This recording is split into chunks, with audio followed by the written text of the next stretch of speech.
a very interesting read.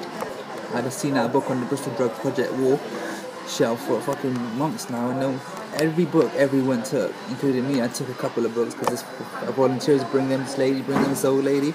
She brings like a box full of books every so often, and for people to take home. No one ever took that one, but this one guy called Dave.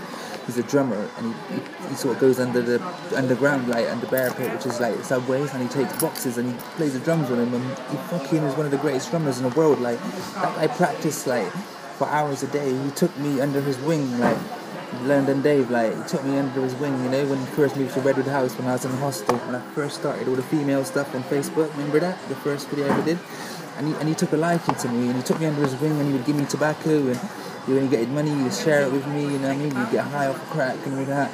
But as time grew, we sort of both moved away from it, and we started getting clean, and I started getting closer to my art, as you know, on YouTube and Facebook, and all this female, and going into masculinity and Tupac, and growing and evolving. And Pat was in my life strong back then, but you know, he left my brain like asleep. So when I was doing the Facebook and talking about it, I couldn't give you all that I knew, from my brain wouldn't, the concept of my imagination, the way I was, wouldn't allow me to speak it out in word form. So I had to grow, and I had to do a lot of dialogue in my mind. So most of the time I was walking and living, I was like in my brain talking to like the world in thought form, as if, you know, it probably sounded like a complete pompous git that no one liked or wanted to listen to, totally out of his own area zone in telepathic realm. So they laughed at me, they mocked me. I felt but through that I grew through all the punches. Like when Marshall first came to Britain, they said in Bristol he did a rap and he couldn't handle the stage performance, so he ran off stage and they all booed him or something, and he came back a lot better after that and a lot stronger. Well, same me, in my telepathic realm that I've created, I've taken beatings, boos, hisses, kicks, punches, gunshot, all of that. You know, the angels gave me thousands of dreams, like, you know, special dreams, not just the average dream, because this is a pre-planned mission, because Malcolm X, what he did, I wanted to emulate and become perfect, the next level, you know what I mean? Which meant a lot of work had to be put in, a lot of advice, a lot of work, people working in your team to make a person to that level and status, so when he leaves, his legacy is at that status. So, you know, they applied dream states to me, they applied me while I was waking to go into meditation, into trances, where an angel would fit into certain parts of the brain areas, as scientists already proved. There's hundreds of areas of the brain. One's jealousy, one's envy, one's love, one's hatred, one's actions, one's leg movement, one's sexual, one's emotion, one's spirit, one's intelligence. So they worked and exercised every single one. To this day, they're exercising them, and it's almost over. As you can see, my style is quick now. I'm fast at speaking. I know exactly what I want about, and I'm quick with it. But in interviews, I would slow down a bit more. It's because I haven't got much time, because I've got to go meet my mum at 5, so I'm just letting it all out fast, info.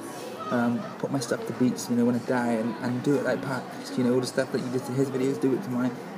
I was told earlier, when I die, yeah, there's going to be a movie on my life, and sometimes angels put me in the time zone of the day when it's going to happen. I'll be long gone from earth, I'll be an angel in heaven, but they let me walk on earth, and there was like loads of people, but I felt hundreds of spirits was with them. They'd cut off the coach, and they was walking, and the vibe they put in me was they just finished seeing a movie of some special thing that happened in this life, and they just finished watching the event, and there was a beautiful woman in front, and she just looked at me with this perfect look, and they was letting me know, the angels, that's my life in the future. I said, Lord, I don't want to know more than that. I just believe what you're telling me, and I'm going to move forward with that. Now you take it back off me and just make me perfect so I can become it.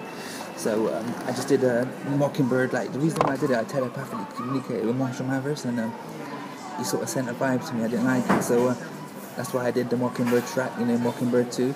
And I didn't mean to diss him or his daughter, because he's a good man, he's a very feminine dude, and I think that's why he was very angry, because God did make him a very beautiful young man. When he come on the scene, he was very pretty, do you know what I mean? There's one interview, it says on YouTube, his best interview to date, when he was talking about, you know, he was talking like, Pratt, y'all can make it, you know, you can do whatever you want, you know, wherever you put your mind to. And he was just talking sexy, he looked fit as fuck, like fuckable, someone that I would love to, you know, when I was like sexy and young. Well, if you've seen the videos, you understand still am, but I'm sort of putting myself mentally as a fat guy, so I wouldn't play those characters in my mind, play them out spiritually, so my spirit would like become very humble through it, so I don't go on like I'm all that. So when people meet me, I'll be able to connect and communicate and relate to all kinds, and they would be like, yeah, I could see myself in that guy, you know. Not hate people, never have hated them, but you still have to emulate and work your mind if you want to be a spiritual advisor. You can't just say, oh, I got the gift and I've got the gift of the cab and I can do it. You know, you have to be true to yourself and really put the exercise in, you know. Exercise all demons, mafioso, mafia. That's how you become after you exercise all demons. And a demon could be just a negative thought, you know, and that's what a demon is. So you exercise your mind in the part of the negative thought area that you got. You exercise that part of your brain, but you must understand what you want it to become after you exercise it. So you can exercise it. Most people exercise it these days to become more naughtier, which makes them look like fags. Like, when I say fags, I don't mean gay, because being gay is beautiful. The old word, the original word meaning of gay, like gay party, that's an amazing word, like happiness to its finest level, that's me. And also you've got the word gay, meaning sexually interested in people of the same sex. That's one of the most beautiful things I've ever seen in life. You know, when you're at peace and you know what I mean? So I love it. I think it's beautiful, two guys getting together, and so it's their business what they do in the bedroom. You shouldn't be looking. And I don't like men that run up on young kids and want to fuck them. I fucking hate people like that. My uncle, what he did to me was wrong. I pray you know that. What he did was wrong. You admitted it to me in the car that day. You said when you raped me as the boy, you didn't use a condom. And my daddy hypnotized me after raping me, feeding me rum and all these madnesses. It was wrong what they did. But that's what's made me so warlike and so caring and so fruitful and so wanting to share with you and give you everything, bro. The angels have always been there for me after each rape, you know. They was there, they was always watching over me, they let me know every move. So something in me, because when I was 15, the angel guy said to me, they goes, you know one thing about you, because it was an inner voice that said it from a higher realm. They said, you record every moment of your life in second form. Like, there's not a single second that's gone by in your life that you forgot. I mean, I remember every conversation, everything, it's real, like. And then my friend used to like go on, like, he smoked weed. I used to look up to the older gangster in the area, and I always wanted to be like him. When I was 8, he was like 12. He used to walk past my house and always find me, because I always like I think we knew each other from past life, Khalid. And I always wanted to be like him because he was pretty, he got all the girls, he was a G, he looked the best with his hat and his gangster clothes, and he used to always tax the phone box at the road, like, and he was good at stealing and burglaries. I was into burglaries, always scared of frightened and robbing people. I was always like, you know, innocent, so that's why I think women used to love me when I used to beg for money on the street as a kid for drugs. They used to give me, because they used to sense that I was a very pretty little boy, like, so they used to give me notes, like, not like just £1, but £20 notes all the time, every time. Dealers used to walk past. Within an hour, I'd be running out to them for 3 bags of heroin, while everyone else was still on £3. But don't get me wrong, I went through that stage where I still had £3, and the next man come that is prettier than me and got the women, you know what I mean?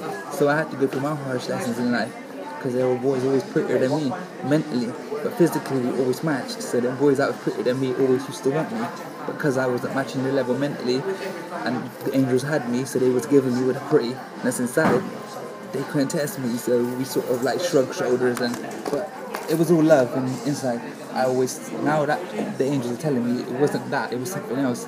They actually fancied me, and I fancied them, but I was more interested in what I was doing to even understand about fancying them. That will come later for me, you know, opening up my mind to, you know, possibilities in relationships and sexual situations and that. Intelligence has been pampered a unique way by the angels. They let me go into the den and get eaten up mentally, and I'll leave it there because it's an 8-minute 41-second video. I love you. Peace. We out. Bye. Thank you for the chance to YouTube for this. Because of you guys, you know, I'm going to go somewhere in life, and all my library, because my angels all said to me when I started this mission, when they first started sending aliens from the outer realms and crafts to come. Because one night when I closed my eyes late at night, my brain was taken from me when it broke down completely after the hammer attack and all the weed and the Valium, and I stopped it all in one go. My brain totally knackered, mentally ill, not in a nasty way, just the brain would have stopped working completely, just didn't work. There's no serotonin in it at all, no endorphins left at this point, where I ran for all those years and weight trained, and then I just broke down, conquered out. Anyway, check this out. I lie down on the floor. 7 angels came into the room, alien beings, very powerful. They said, close your eyes and don't open them. They opened my brain up, took my brain out, did something to it, and one of them was doing something to my foot and my leg, and it was just the most amazing feeling I ever had. They were the most beautiful forces, but unknown to me in every way, shape and form, even my spirit. and my soul. That all my soul even tells me to this day that they're from an outer realm that you do need not know about yet. Because it's too much for you to tackle. You won't be able to understand it. Your brain couldn't comprehend it. And it did something to my brain, and I woke up. Then they put me in a sleep state where I started walking around the earth, invisible. And I went to, wherever I went, I was invisible, and I could take anything I wanted, and no one would see me, and I was just totally invisible.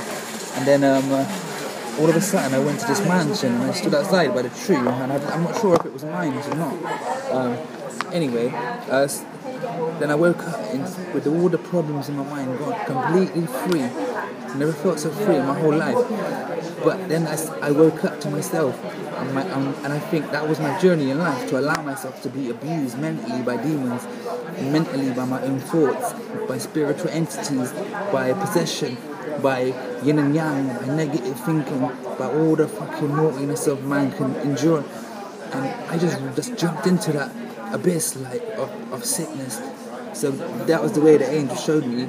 You see, we can make you well in a second, but you ain't ready. Because whatever we do for you, you'll keep going back into the darkness until you're ready to change, until you're ready to pick up that way and train your brain in that part, until you put the boxing gloves on and fight back in that part of your brain, until you jump off and take that bungee jump in that part of your brain. So that's what they was telling me.